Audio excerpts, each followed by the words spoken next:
Hey everybody, welcome back. This is Luke 90 Bear, aka Luke Book Bear, and tonight we're going to take a look at a post over here on the bitcointalk.org forum. This guy asked about free electricity. He says he has free electricity, he just needs to buy some mining equipment, some mining machines.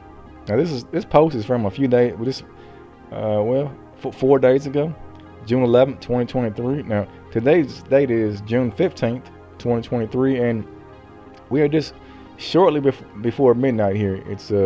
We're approaching midnight, so this is one of our first videos now we've made before midnight. Usually we're 1 in the morning, 2 in the morning, middle of the night. Well, now let's take a look here. Now he says, I live in a federal school environment, which is something else we're going to come back to here in a moment, because what does that mean, federal school environment? I mean, to me as an American, I'm thinking, well, it's like this has got to be a university or something where, a campus, you live on the campus.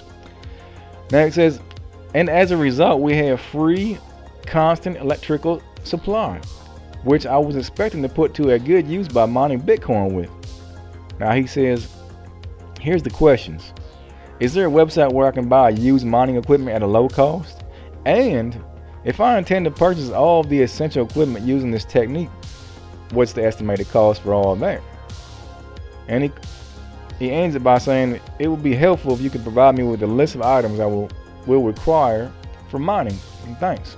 Now there's about 8 or 9 replies. I think 9 replies if you include mine here at the end.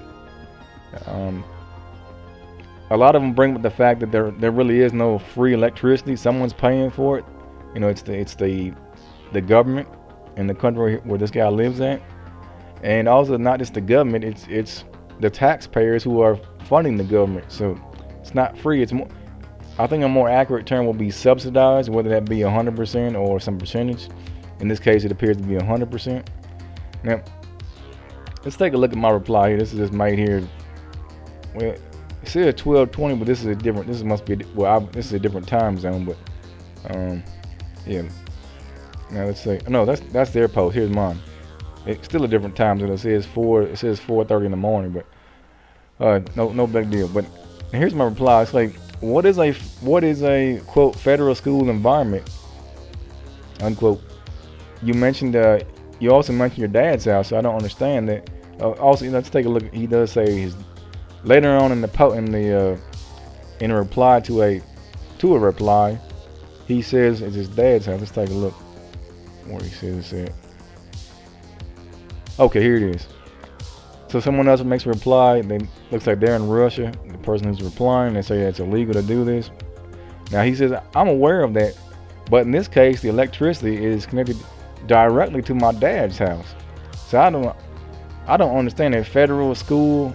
What do you call it again? Okay, a federal school environment and his dad's house. So that's not something I've seen here in the U.S. I don't understand. I mean, there are school zones where close to a school, there's school zones for like you should control you don't want to drive fast in the school zones. You don't want to hit any kids or students. And there's some other things too, like that's for a whole other video, and a video I wouldn't do anyway. But so yeah, there are some laws for school zones, but as far as electricity, I don't understand. But so anyway, or in any event, he's now saying it's connected to his dad's house, and he says, I'm not trying to tap into the school's electricity illegally. All I'm trying to do is use this electricity for something meaningful.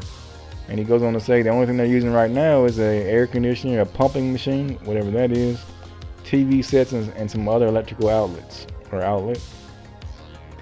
He says, I'm not sure if any electricity that has been connected this way would still be considered a crime. Now, based on the wording and sentence structure and all this, it looks like this guy may not be a native English speaker, or if he is, he's not from like the U.S., England, or Australia. This looks like some kind of I don't know, but it looks off a bit to me. Now, and also, I'm not sure if this guy is backpedaling now that everyone's bringing up it possibly being illegal or potentially illegal. Now, is he backpedaling here by saying it's his dad's house? I don't know. But again, a federal school environment, what's that mean now? So maybe he's not. Now let's get to my reply now. So I say, what is a federal school environment? You also mentioned your dad's house. So I don't understand that. Now, putting that aside, so we've covered that now. So we will put that aside. Now, I say, one, I'm going to paraphrase most of this now. I'm going to say, well, I did say, it's probably illegal to use free electricity. And it's paid for by the government and taxpayers. Or more specifically, taxpayers. So it's probably illegal to mine Bitcoin with that. Now, I go on to say, even if it's not specifically illegal, once the authorities or the school or whoever discover that you're mining Bitcoin, especially if you get more than just one machine, they are likely going to make you stop and possibly at that point charge you with theft. And again, it does not need to be a law specifically about Bitcoin.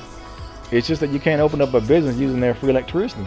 I mean, or maybe it depends on what the electricity is. Well, it says it's schools. So, well, generally you can't just, for example, if there is some kind of subsidized electricity, to say for residential where you're living at or anything, it's for that purpose. You can't, for example, just an example off the top of my head, you can't open up a bakery next in your garage and you got ovens in there, you got all kind of other industrial cooking equipment. You know, that's going to be maybe thousands of dollars every month in electricity. You know, some big old huge industrial oven and and such. So you can't do that. Now, I mean, you can try, but it's not legal, and you're most likely going to get caught. Now, I go on to say it's also the noise. It's going to be loud, very loud, and especially if you have more than one mining machine. The noise is going to bother you, and it's going to bother anyone else around the machines. And you don't have to even be in the same room like in your house. You say, this is example, you got a one-story house. You're gonna be depending on how, if you got a ranch style real long house, maybe you won't hear it on the other end, but generally you're gonna hear this throughout the entire house.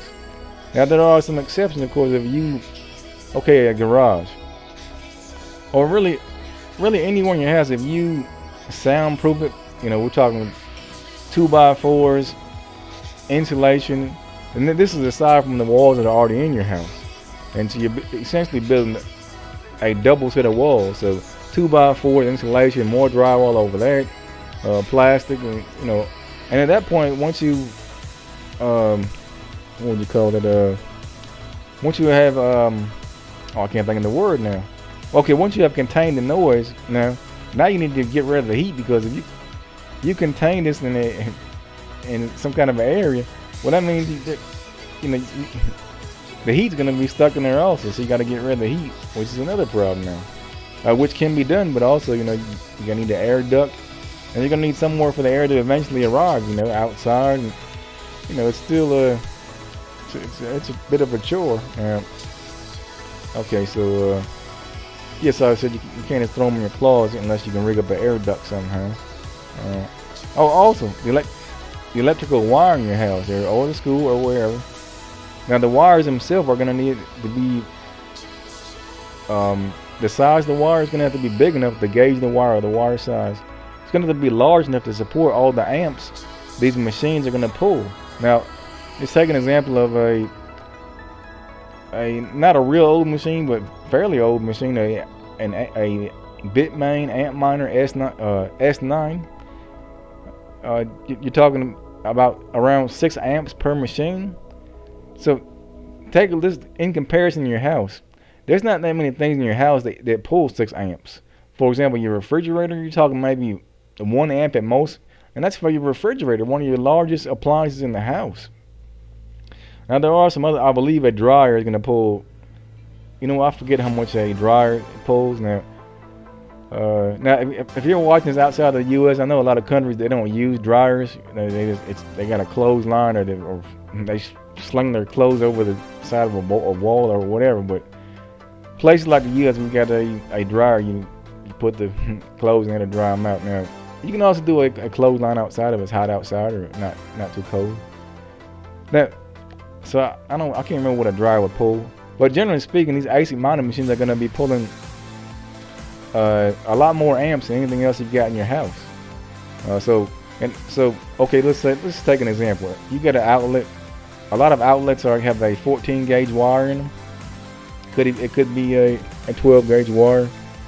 And there may be some special stuff that has a 10 gauge, and even an 8 gauge, where you're talking about something that's probably something you would install yourself or some kind of custom thing later on. Maybe you'd hire an electrician to put in with something special.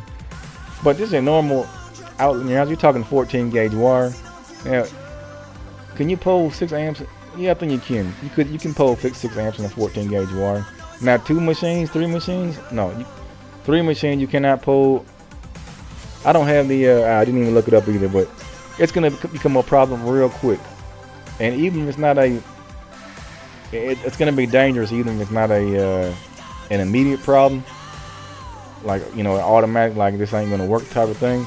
You're still risking burning the wires in your wall, and you could burn your house down. And now, hopefully though, the breaker is gonna trip. The breaker will turn off. That's another problem. Your breaker. You're gonna need a breaker. Let's say a 20 amp breaker. Pardon me, a 20 amp breaker in your electrical panel. That will power. It's sufficient enough for 3 Antminer S9s, because it's 6 times 3 with 18 amps. Now you're getting close now. You're getting pretty close to 20 amps. But okay, here's above all this, you got to consider also the service coming in your house or the school even. A house here in the U.S. typically you got about 100 amp service at most, and that's a number 2 wire or a number 0 wire. There are some negative numbers too, but typically speaking, a house you've got about 100 amps that you can use. And again, usually in a regular house, you're not going to use too many amps. So even at that, if you turn everything off in your house, this guy says you got some TVs and some other stuff. You turn all that off, well, still, okay, Antminer S9 pulls 6 amps. 6 times 10 is 60. So you can't have 20. Let's say, I don't know, maybe let's just say 15. You're gonna have at most 15 Antminer S9s in your house, and that's gonna be the max. And you can't even turn your lights on at that point, or generally speaking, you can't really do nothing else. So these are all factors here you want to take into consideration. Now also, finally, towards the end here, I say that, well, this guy's obviously going to have to use a mining pool, because he's not going to have enough hash rate to find a block on his own.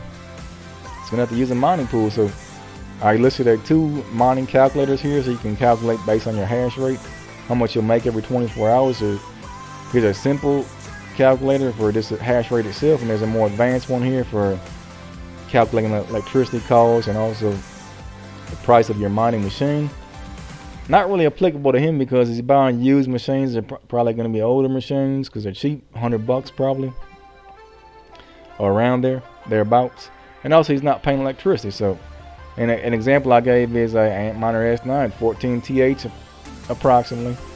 And then at the moment now, you can buy them for about $100 on eBay, and you will make approximately every day, at least right now, the current difficulty level and the current market value of BTC, you're going to make about 0.000035 BTC, or 35 millionths of a Bitcoin every 24 hours, or about 9 cents, or 0.09 of a US dollar.